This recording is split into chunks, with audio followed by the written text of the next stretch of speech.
Mais uma vez, boa noite, iniciando a gravação aí do complemento da aula 5, né? Vamos começar aqui revisando pontualmente os detalhes que foram vistos na aula de ontem e vamos finalizar esse conteúdo aí para que ao término vocês tenham a aula 5 completa e condições de estar respondendo ao estudo dirigido, né? Que a gente normalmente aplica a vocês.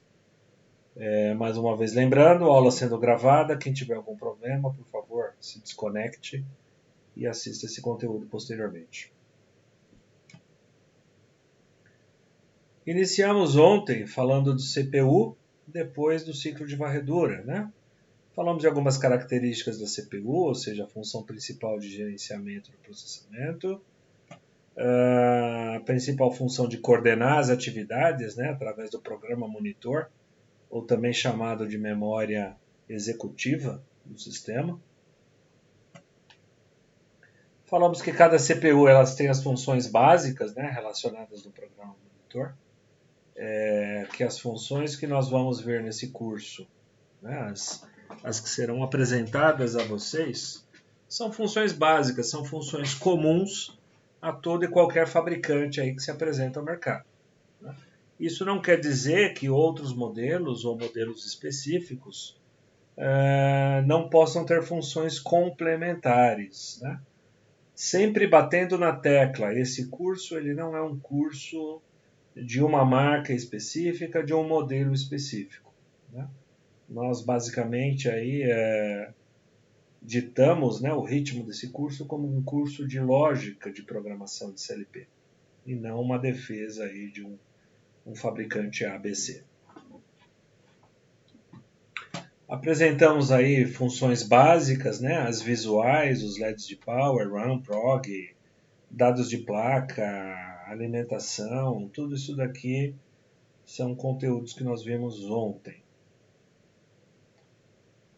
Falamos a respeito do ciclo de varredura, também chamado de scan. É aquele processo de leitura das entradas, execução da lógica e atualização das saídas. Né? Sempre lembrando aí das memórias imagem de entrada e memória imagem de saída. Né? Fazendo analogia, uma fotografia do que acontece na planta e uma impressão do que eu quero que aconteça na minha planta, no meu processo. Esse ciclo pode durar de meio milissegundo, falando de atualização das entradas e saídas, e de 0,6 a 15 milissegundos, falando de 1024 instruções de programa. Tá? Então eu posso ter a possibilidade de ciclos de 1,1 milissegundo até 15,5 milissegundos. Isso valores médios, né? Isso aí é valor mediano. Não quer dizer que não tenha ninguém mais rápido que 0,6 e ninguém mais lento de 15, tá? Isso daí são dados aí, estimativas medianas de mercado.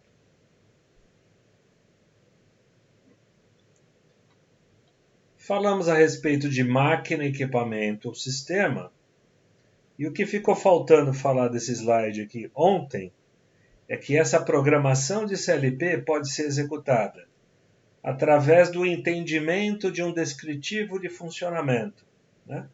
Você tem uma descrição literal de como você quer que a máquina funcione.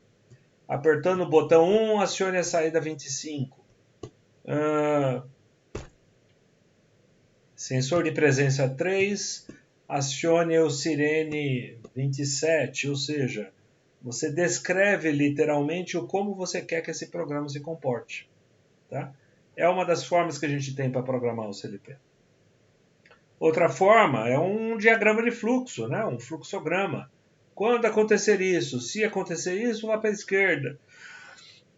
Se não, vai para a direita. Né? E você vai colocando opções que devem ser monitoradas e dependendo do que acontecer em cada uma das opções, você define um fluxo de trabalho.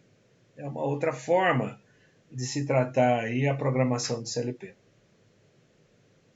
E por último, não menos importante, o tal do diagrama elétrico ou diagrama funcional. Né? Quando eu falo de diagrama elétrico ou diagrama funcional, estou falando daquele diagrama de comandos elétricos que vocês viram semestre passado.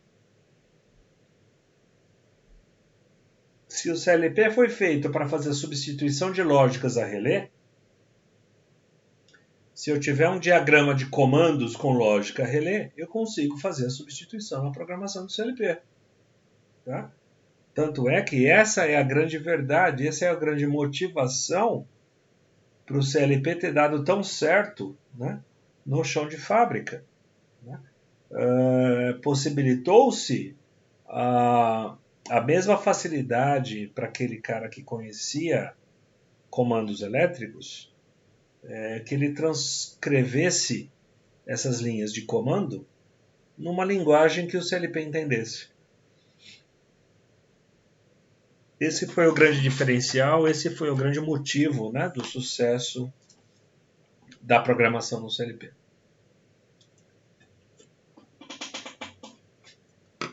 Então, a partir de qualquer um desses três descritivos, né, sejam literal, através de fluxo, ou de diagrama elétrico, nós montamos um conjunto de instruções de programação, sim, essas, e fazemos o download dentro do CLP, naquela alocação de memória que a gente chamou de memória do usuário. Né? Programar no CLP nada mais é do que traduzir todas essas formas que a gente está comentando numa linguagem que a máquina compreenda, numa linguagem que a máquina entenda o que você está querendo dizer para ela. Né? Estamos longe de conversar com o CLP, dele fazer uma detecção de voz, entender a tua lógica e transcrever isso num programa. Né? Por mais avançada que sejam aí as tecnologias, Cortana e afins, você ainda tem uma questão da compreensão da palavra, né? Você ainda tem uma compreensão da lógica.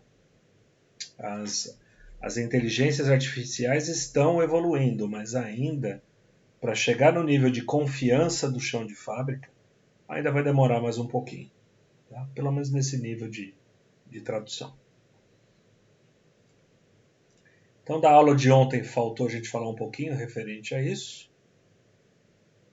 Após terem sido elaboradas as instruções, testada a programação, verificadas inconsistências, né, as instruções serão armazenadas na memória do CLP, memória do usuário, que as executará na forma de um programa. É através dessa leitura que a programação será executada. Falamos do conceito de máquina, falamos do conceito de um equipamento, falamos do conceito de um sistema. E aí, ao final da aula, né, ao término da aula, o professor Farkas deu uma rápida abordagem aí sobre a questão da padronização IEC 6131-3, descrevendo aí as 5 principais linguagens de programação. Né? Para que um CLP esteja de acordo com a norma, ele precisa trabalhar com pelo menos de 2 dessas 5 linguagens aí que são definidas pela 6131-3. Tá? E isso foi o término da nossa aula de ontem. Então, antes que a gente vá adiante, né, eu abro um momento aqui de consultas, saber se houve alguma dúvida, alguma questão não esclarecida na aula de ontem, se alguém quer fazer algum comentário, alguma curiosidade.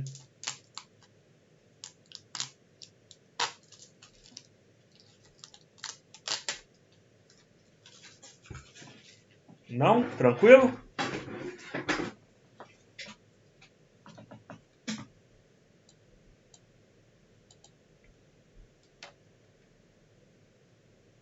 Sem comentários. Então, vamos lá.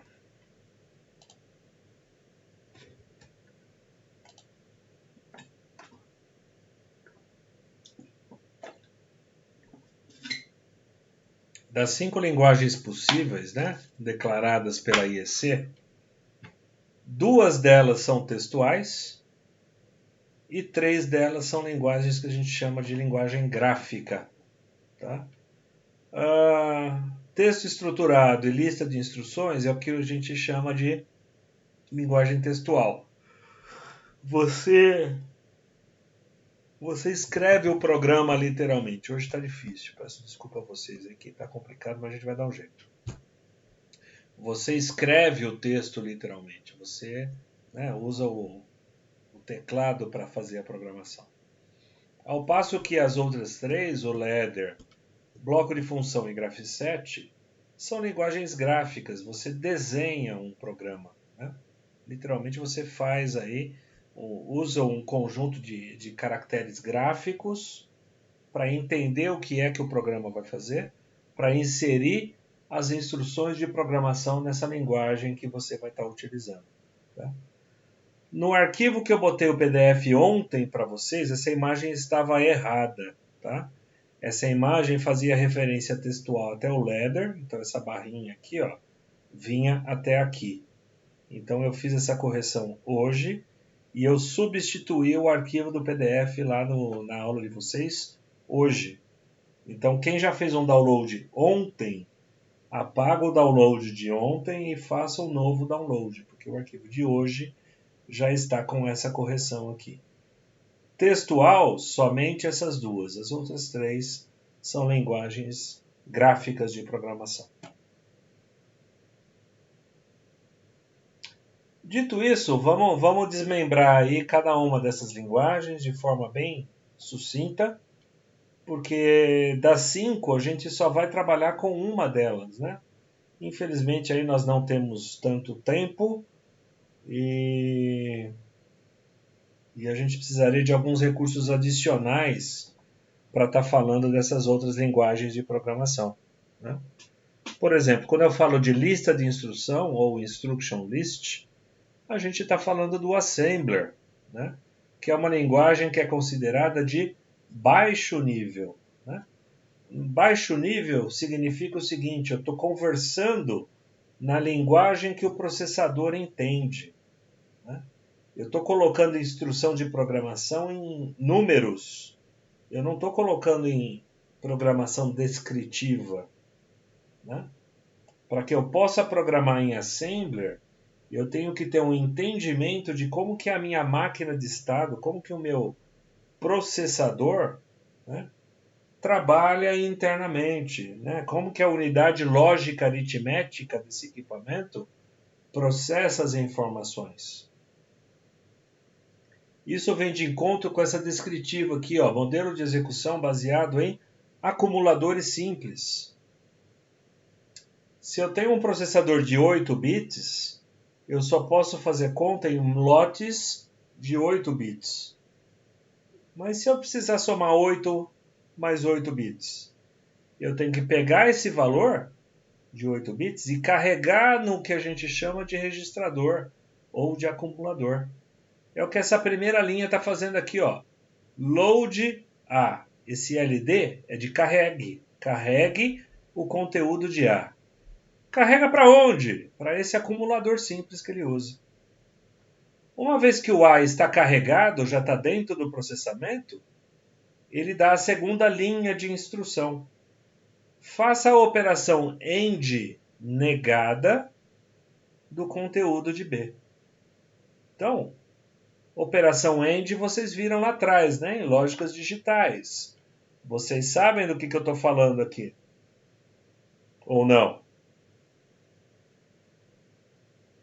Sabemos sim, professor. Então, tudo bem, né? Lógica AND com o B negado, então quer dizer que quando o B for 0, o AND vai ser executado.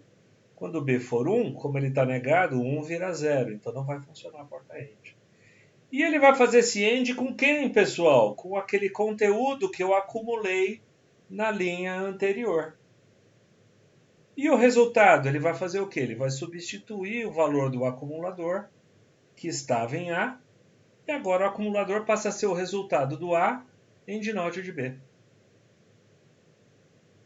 Onde que eu vou armazenar esse resultado? Onde que eu vou fazer um storage, um armazenamento do resultado? Eu vou fazer o storage em C. Então, literalmente, esse programa faz o quê?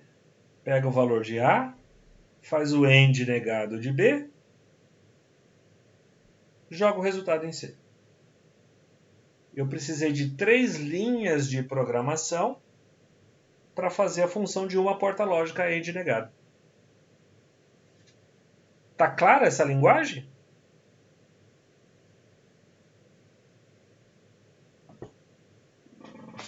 Sim ou não? Não precisamos que vocês virem experts nessas linguagens, tá?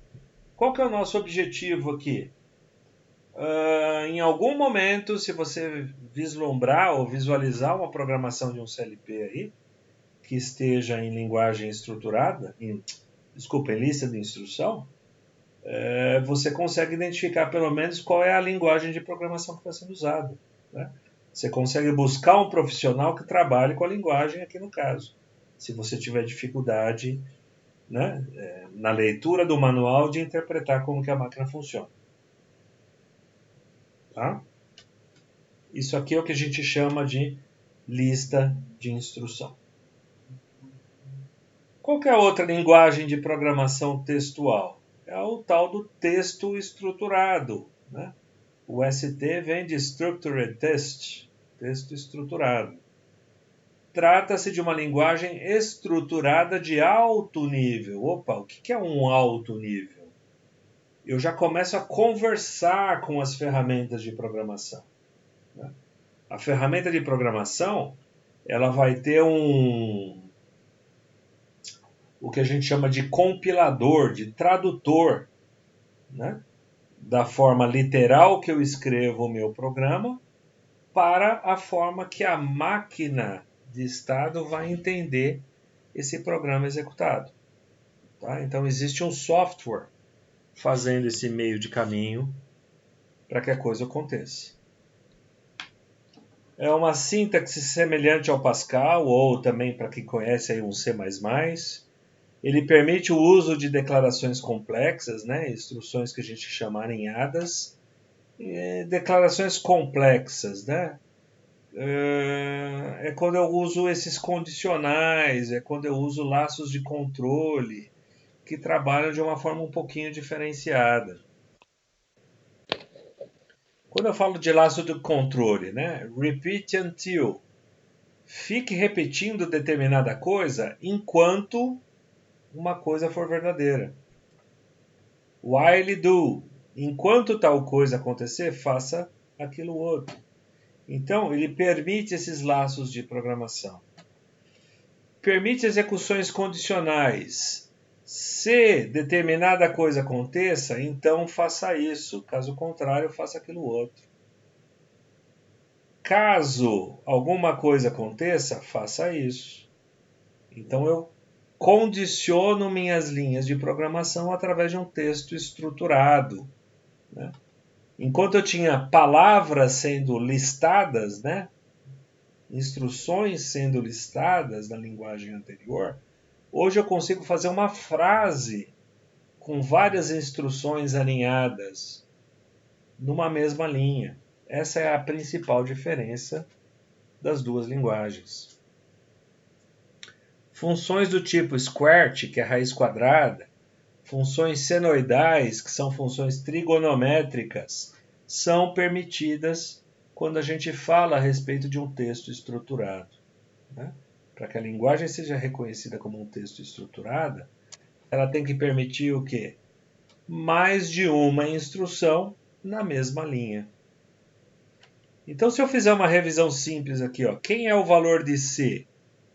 O C é igual ao valor de A AND NOT negado do B.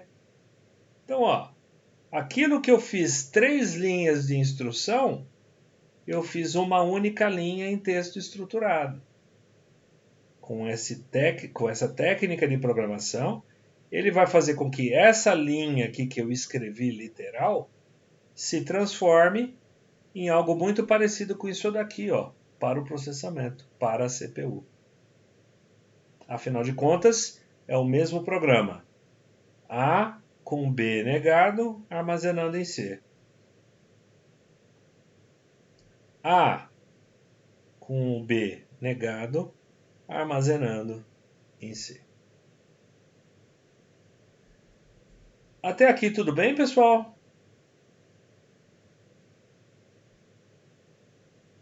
meramente informativo. Nós não vamos utilizar essas linguagens de programação. Professor, Diga, Cícero. quando a empresa compra um CLP, quem que faz a programação? A empresa já traz todo programado, no caso, ou quem compra que tem que fazer essa programação para adequar a sua empresa? Vamos lá. Existem empresas com engenharia própria e com engenharia contratada. As empresas que possuem engenharia própria, e infelizmente isso hoje é cada vez mais raro, né, possuem um time técnico que normalmente tem a capacidade de executar essa programação. Tá? Existe o que a gente chama de turnkey. Turnkey. Você virar a chave. O que te lembra virar a chave? É que nem um carro, né?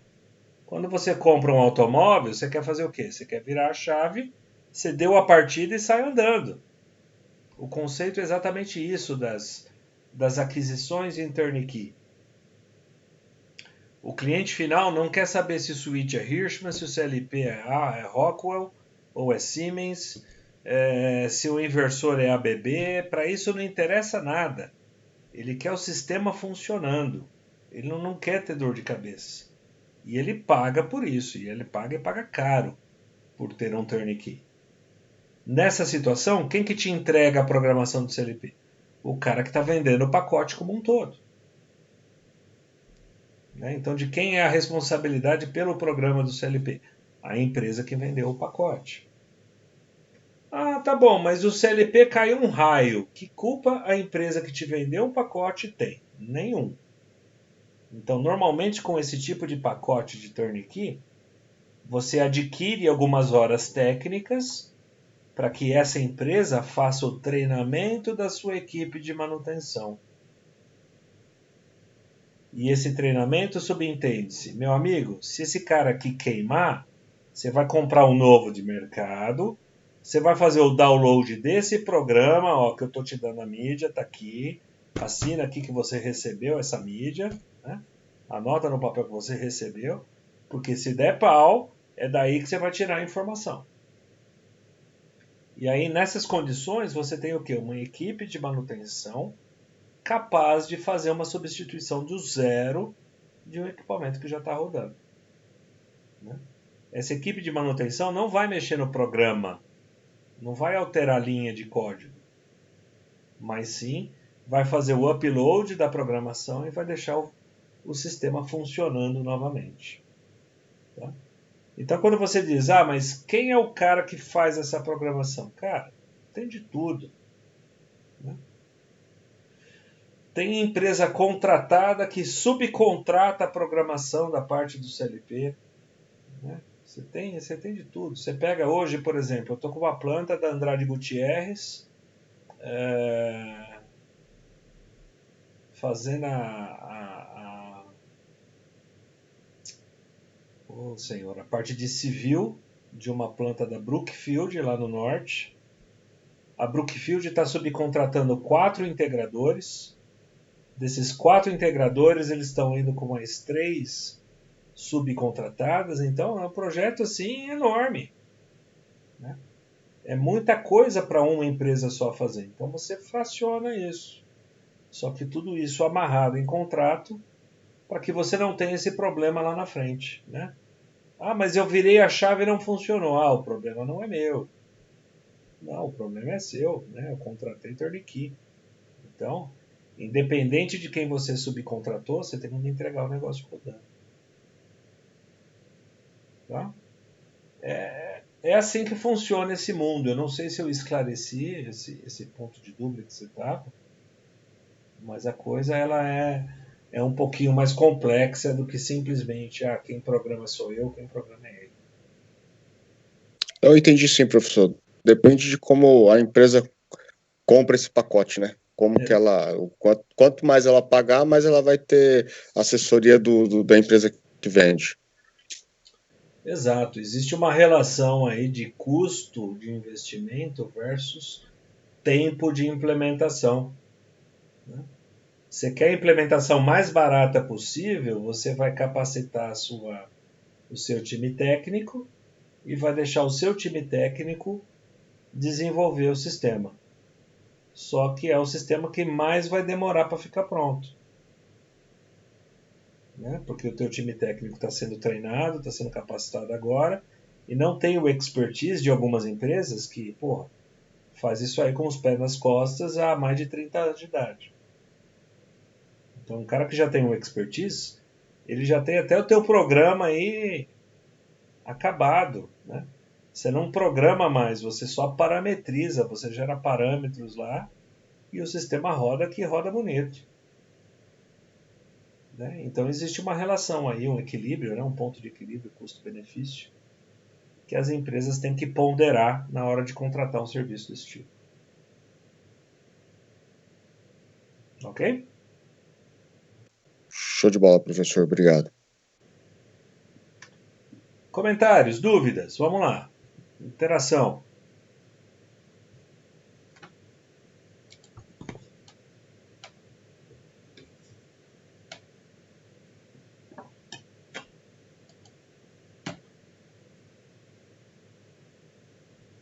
O Sávio não está conseguindo entrar de novo, cara. Eu tô conectado já, professor. Eu tô vendo tua mensagem aqui que você não estava conseguindo. O que aconteceu, cara? Pô, não tava conseguindo entrar na reunião. Mas aí você Aí conseguiu o como? Cícero Do mandou nada convite aqui? pra mim. Convite pra mim. Oi, desculpa. O Cícero mandou o convite. Aí eu Estranho. consegui. Eu também achei, viu? Então, cara, precisa entender se você não está conseguindo entrar ou se você está tentando entrar no lugar errado. Eu ainda acho que você está tentando entrar no lugar errado, cara. Não é possível. Não. Eu procurei, não tava achando. Pra mim não tava aparecendo. Não, eu acredito em você. Você não está fazendo por maldade. Mas precisava entender o que é que está acontecendo isso aí, viu? Porque não é normal isso não. Eu também. Estranho. Bom, você entrou, segue o jogo. De qualquer forma, se você perdeu o comecinho Beleza. da aula, a aula está sendo gravada, tá? Depois você volta lá ou a qualquer momento você tira uma dúvida aí e a gente vai conversando a respeito. Ok? Certo, professor. Ok. Tudo bem então aqui, pessoal, para texto estruturado? Podemos seguir? Podemos sim, professor. Então, ó, a primeira das linguagens gráficas que eu quero apresentar para vocês é essa daqui. É o tal do bloco de função. Né? Linguagem gráfica amplamente usada na Europa, muito utilizada em indústria química. Permite que os elementos de programa sejam representados como blocos, para que sejam interligados de forma análoga a um diagrama de circuito elétrico. Então, o pessoal de eletrônica, né, tem muita facilidade, né, de lógica digital, tem muita facilidade de utilizar essa lógica de programação. Né? É usada em muitas aplicações que envolvem o fluxo de informação ou dados entre componentes do controle. Basicamente, o que é um bloco de função? É um retângulozinho desenhado com a função dele escrita. À esquerda eu coloco as entradas, à direita eu coloco as saídas. Então, se eu analisar esse bloco, né? Não é um bloco AND? Ele faz o AND de quem? Do A e do B negado. E ele pega o resultado de tudo isso aqui e armazena no C. Ou seja, é a terceira forma que eu estou apresentando a vocês para o mesmo programa. Vocês conseguem enxergar isso? Que é exatamente o mesmo programa? Do texto estruturado e da lista de instruções? Sim, professor. Tá? Então, tanto faz a linguagem que eu vou utilizar, né? Independente do CLP A, B, C, da linguagem A1, 2, 3, a função aqui declarada vai ser a mesma. Tá? Então, você vai se adaptar à linguagem que melhor te possibilitar trabalho, que te possibilitar aí maior eficiência na conclusão das suas atividades. Tá? E normalmente, hoje em dia, são as atividades aí mais concluídas mais rapidamente, as que utilizam interfaces gráficas na hora da programação. Então, mesmo sendo mamãozinho com açúcar isso aqui, ainda não vai ser essa linguagem que a gente vai estar utilizando. Tá? Mas é importante que vocês a conheçam, né? Que existe a possibilidade de programar CLP desse jeito. Nesse momento específico, né? Aí quando eu já comentei isso com vocês, em alguns momentos pontuais, a gente vai falar de algumas marcas. A ferramenta de programação da Siemens, ela é relativamente bem rica nesse sentido, tá? Porque eu posso começar a fazer um programa em Ladder, por exemplo, e ticando um ícone, eu transformo aquela programação que eu desenvolvi em Ladder para bloco de função. E se eu ticar um outro ícone novamente, eu transformo essa lógica de bloco de função ou de Ladder para texto estruturado. Então você tem a flexibilidade de trabalhar no mesmo processo de várias formas, tá? Na mesma ferramenta de programação. Tá? A Siemens é uma que faz isso, eu não conheço outra. Ah não, o Zillow é da Schneider. A Schneider também tem uma parte onde ela permite fazer isso. Você trocar a programação de Ladder para texto estruturado ou texto estruturado para Ladder. Você tem as duas opções aí. Tá? Mas isso não é comum. Não são todos os programadores, não são todas as ferramentas que te permitem trabalhar nesse formato. Ok? O Ladder, então, no caso, é o gráfico, é isso, professor? O Ladder também é uma função gráfica, é uma outra função gráfica que a gente vai apresentar para vocês daqui a pouco. Que Ok, inclusive é a linguagem que a gente vai usar até o final do curso, a linguagem de programação que a gente vai estar utilizando. Ok? maravilha.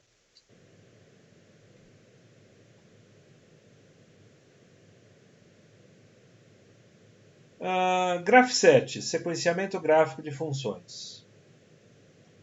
Mais do que uma linguagem de programação, porque em termos de linguagem mesmo, um fabricante na face da Terra usa o Graph7 como linguagem de programação. Tá? E tamanha era a força desse um fabricante, né? Que mesmo sendo sozinho, ele marcou presença na IEC na definição dos parâmetros de linguagem de programação normatizada. Né? Tiveram que engolir aí a tal da Telemecanique lá atrás, quando eles falaram, não, eu quero que o meu programa em Graph7 seja reconhecido como participante da norma. Tá? E eles fizeram um bem muito grande para a humanidade, porque o Graph7, além de ser uma linguagem de programação específica para um único fabricante, ela se tornou o quê? Uma técnica muito poderosa que proporciona uma representação na forma de diagrama às sequências do programa de controle. Então essa técnica é usada para particionar um problema de controle. Se eu tenho um problema muito complexo, muito difícil de ser resolvido, eu uso o Graph7 para desmembrar essas possibilidades e tornar esse programa um pouco mais fácil de ser trabalhado. Tá? Então o Graph7 nesse momento se torna uma técnica de programação, uma técnica de elaboração de lógica de programação. Graph7 mostra uma visão geral desejável para um rápido diagnóstico. Os elementos básicos são passos com blocos de ação e de transição. Possui suporte para sequências alternativas e paralelas. Essa aqui é a carinha do Graph7. Tá? Então, ó, baseado em passos e em transições. Professor, defina um programa complexo para ser resolvido por Graph7. Eu não vou decorrer um programa complexo, eu vou decorrer um programa relativamente simples. Tá? Fabricação de tinta. Então, para mim fabricar tinta branca, o que eu preciso? Eu preciso de solvente, eu preciso de emulsificador, eu preciso de base de cor, eu preciso de um verniz, eu preciso de um fixador, ou seja, eu preciso de vários subitens para executar o processo. E tudo isso eu tenho que fazer o quê? Eu tenho que encher um reservatório para fabricar essa tinta. Então, o que eu considero como o passo 1? Coloque todas as substâncias no reservatório. O reservatório já está cheio? Não. Então, enquanto ele não estiver cheio, você não vai sair do passo 1. Tá? Então, você vai ter que desmembrar esse seu projeto em etapas. E entre uma etapa e outra, você vai ter condicionais que têm que ocorrer para que você salte da posição 1 para 2, da 2 para 3, da 3 para 4, da 4 para 5 e assim por diante. Então vamos pegar esse exemplo. Enchi o reservatório. O que eu faço depois que eu encho o reservatório? Eu vou ter um processo de cozimento, eu vou ter um processo de mistura. Essa mistura vai ter que demorar por 10 minutos. Então as transições vão ocorrer para que eu chegue ao segundo passo. Se eu produzir a tinta, eu tenho que escoar a produção. Tanque está vazio? Não. Tanque está vazio? Não. Como é que eu vou para um passo de higienização se eu ainda tenho matéria-prima a ser escoada no meu tanque? Estão entendendo? Produzir Sim, tinta, professor. escoar produção, higienizar reservatório. São as etapas do processo que tem que ocorrer. Para que eu transite de um passo para outro, transições, seja na base do tempo ou da base do evento, vão ter que ocorrer. Né? Alguns condicionais vão ter que ocorrer para que eu possa mudar de um passo para o outro. Se eu consigo enxergar de forma macro um processo nesse formato, eu consigo particionar um problema de controle que, num primeiro momento, eu esteja enxergando como complexo. Ok? Cícero, você ia comentar?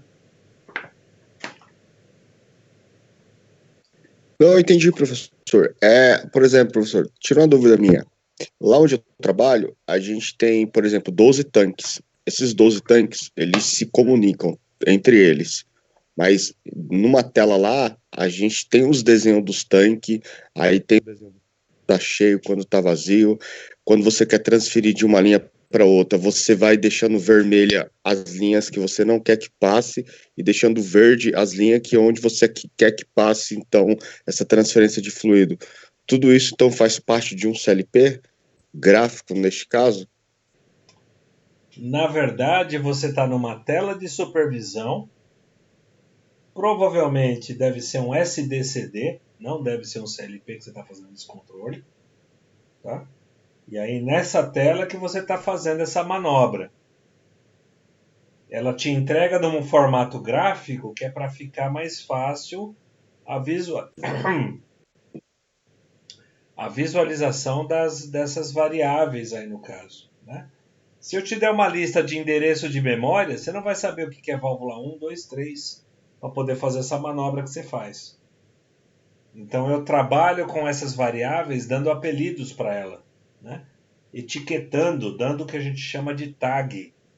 Né? A válvula 1 está no endereço 005. Eu vou dar o tag de válvula 1. O tag válvula 2 está no ID 2778. O tag número 3 está no ID 55.04. Tá? Então, para um operador que está atrás daquele ambiente gráfico, ter agilidade na operação, você digere essa informação antes de entregar na tela dele.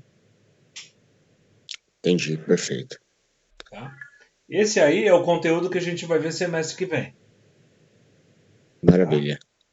Para mim coletar esse dado numa tela, esse CLP ou esse SDCD, tem que estar interconectado na rede, E uma vez que ele esteja na rede, eu posso usar o recurso do microindustrial ou de um micro de missão crítica para que essas informações cheguem para o operador, cheguem para o usuário, tomar a devida atenção, né?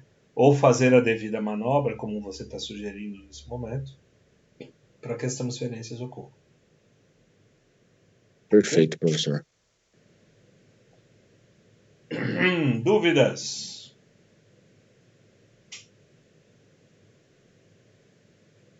Então, quando eu falo de programação paralela em Graph7, eu estou falando disso aqui, ó. Encher reservatório e higienizar reservatório são passos comuns. Só que a fabricação da tinta branca é diferente da fabricação da tinta azul, né? Uma eu posso ter que aquecer para fazer a mistura, a outra eu posso ter que resfriar para fazer a mistura. Cada uma das químicas envolvidas no processo podem exigir transições diferenciadas. A tinta branca eu misturo em 10 minutos, a tinta azul eu tenho que ficar 25 minutos ali providenciando a mistura dos elementos. Então eu posso ter receitas diferentes para um mesmo sistema de produção. E quando eu ponho isso de forma gráfica, né, através de um fluxo, tudo fica muito mais fácil da gente enxergar isso. Ok? Por isso que a gente chama do Graph7 como técnica de sequenciamento, técnica de desmembramento de problemas. Porque é isso que vem a facilitar, né, a tua tradução do seu literal verbal para uma linguagem que o CLP venha a entender na sequência. Seguimos? Seguimos. Por último, não menos importante, diagrama de contato ou diagrama ladder, né? Vem de LD, Ladder Diagram, linguagem que utiliza um conjunto normalizado de símbolos de programação, baseado no conhecido estilo norte-americano de programação, similar ao padrão americano para diagrama elétrico. Como é que é o nosso comando elétrico? Na parte superior eu tenho a fase, venho descendo com os elementos sensores, no final eu tenho o elemento atuador e uma última linha de neutro, correto? Foi vocês aprenderam o comando? Fase lá em cima, neutro lá embaixo. No meio do caminho as instruções aí, os dispositivos. Americano. À esquerda eles têm um barramento energizado e à direita eles têm um barramento de neutro. À esquerda eles colocam as chaves de habilitação e desabilitação de funcionamento. À direita os dispositivos de saída. Então pega aquela nossa aula de comandos elétricos e deita ela, é onde é o modelo americano de fazer comando elétrico. Como foi feito por americanos, né? O desenvolvimento das primeiras linguagens de programação, nada mais justo que utilizasse a metodologia deles de programação. Tá? E por isso que ficou desse jeito. Vamos analisar esse programa aqui. Ó. Se isso aqui fosse uma chave aberta e uma chave fechada e uma bobina auxiliar, quando é que eu teria nível lógico 1 aqui? Quando que eu teria o acionamento na bobina C? Se isso aqui fosse comando, pessoal. Quando fechasse a chave A, professor? Quando eu fizer um acionamento na chave A e não fizer o acionamento em B. Correto? Não é simplesmente acionar A. Eu preciso acionar o A sem ter acionado o B. Quando eu tiver 1 aqui e 0 aqui, eu vou ter 1 em C? Não, vai ter 0, que é AND, né? Então, só que ó, o meu B é uma chave normal fechada. A chave normal fechada, se eu não acionar, ela conduz, não é isso? Sim. Se eu considerar 1 acionamento, 0 não acionamento, quando eu tiver 1 e 0, eu vou ter 1 na saída. Entendeu o que eu falei ou não? Não entendi, não. Nível lógico 1 é chave acionada. Se eu colocar 1 aqui, o A fecha. Ok? Ok. Se eu colocar 1 aqui, não é chave acionada? O que é acionar uma chave normal fechada? Normalmente, quando você aciona, ela abre. Então, se a chave B estiver aberta, eu vou conseguir ligar o C? Não consegue, não. Então eu tenho que ter 1 aqui acionada, 0 não acionada. Aí eu consigo ligar o C. Entendi. Agora eu entendi. Ah, só entendi. 1 e 0 vai me jogar 1 na saída?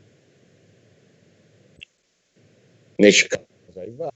Nesse caso, vai. Nesse caso, eu tenho uma programação em ladder que faz a mesma função do meu bloco de função lá atrás, da minha lógica de controle, lá da minha lista de instrução e do meu texto estruturado. É exatamente o mesmo programa, só que numa linguagem de comandos elétricos.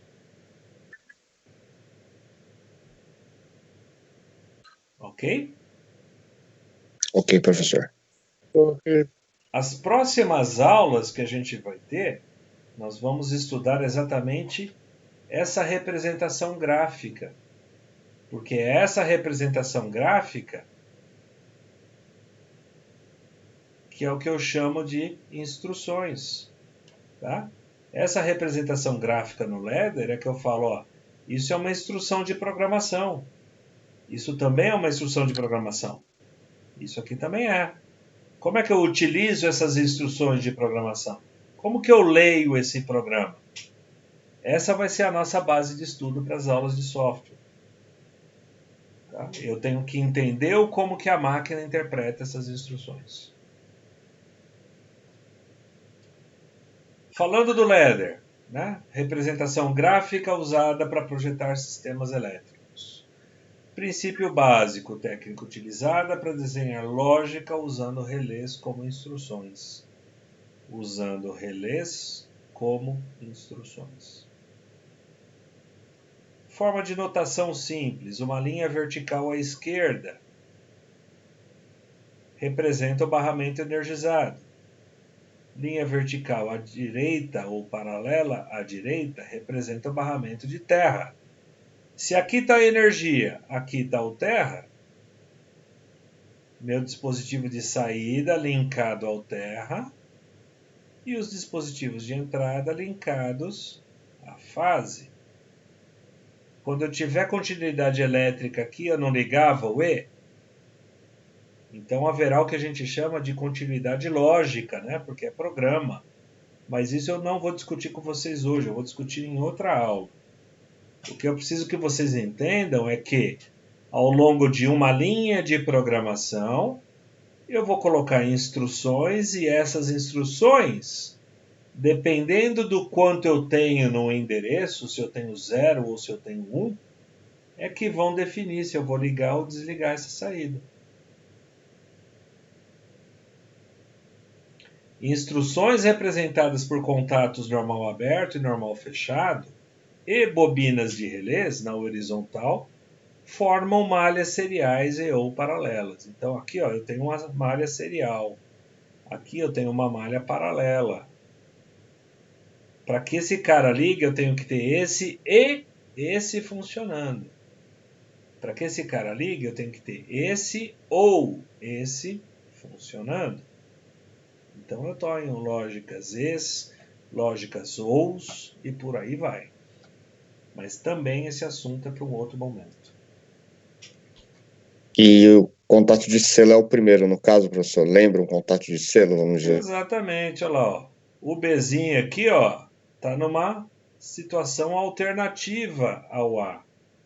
Eu só não posso dizer que isso aqui é um selo Porque o conceito de selo elétrico que a gente tem é o quê? É a realimentação com o dispositivo de saída. Eu até falei o gráfico acima desse que o senhor está mostrando, no caso. Isso. É que aqui ele está sem nomenclatura, né? Se eu colocar a saída X e repetir o valor de X aqui, beleza, é selo. Agora, nesse caso, ó, saída E, realimentação de B, isso daqui não é selo. Entendi. Teria que ser um Ezinho aqui, ó. Aí sim ele se tornaria um selo lógico. Mas também vai fazer parte das nossas próximas aulas. Mas a ideia é exatamente essa, Cícero. Tudo aquilo que eu posso fazer em comando elétrico, eu consigo fazer em lógica de CLP. Entendi. Se eu tenho selo em comando elétrico, eu tenho selo no CLP. Se eu tenho um intertravamento em comando elétrico, eu tenho intertravamento no CLP. Se eu tenho sequência de partida estrela-triângulo em comando, eu tenho sequência de partida estrela-triângulo no CLP. CLP foi feito para substituir comando elétrico. Ok? Ok, professor. Então tudo que a gente viu em eletropneumática dá para transformar em CLP. Espero que sim. Legal. Eu vou te dizer espero, porque eu já peguei alguns alunos de outros professores, e não vou dizer que o professor aqui não era da ETEC, tá?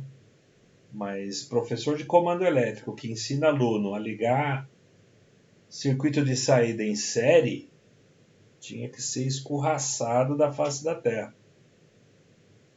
Né? Cargas em série na saída, nunca! Você pode ter essa continuidade elétrica aqui, ó, ligando 10 cargas paralelas, mas não 2 cargas em série.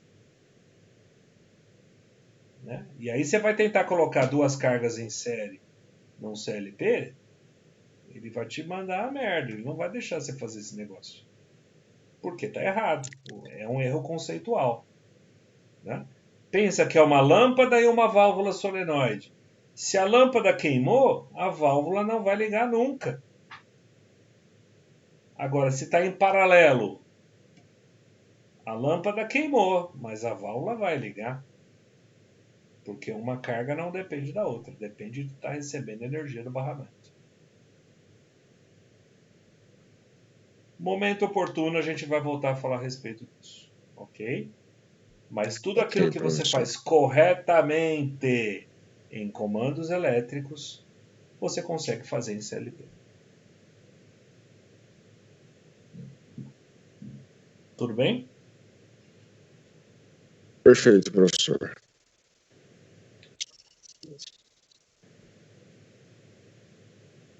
Corrente elétrica sempre flui da esquerda para a direita.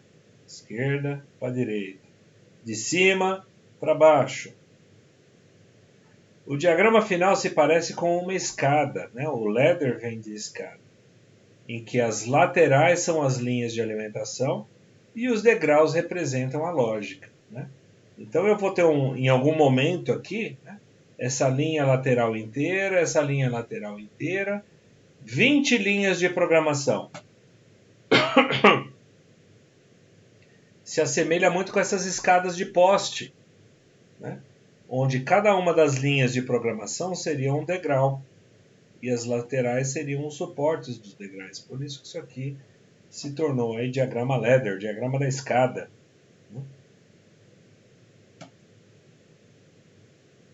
Lógica das linhas de programação, ou ranks, resolvidas da esquerda para a direita e de cima para baixo.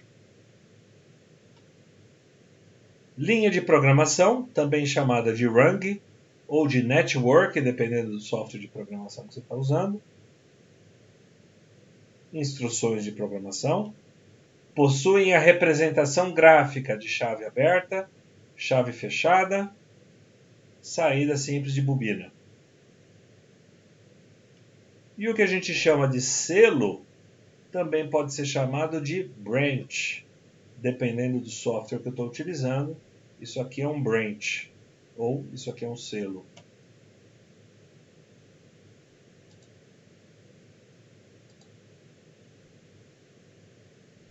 Tudo bem até aqui, pessoal? Sim, professor. Tranquilo, professor. Dúvidas? Comentários?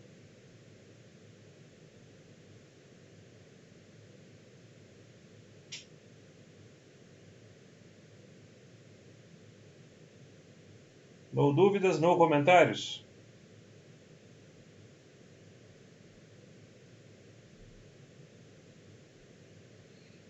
Então tá bom. Vou finalizar a gravação e a gente conversa mais um pouquinho na sequência.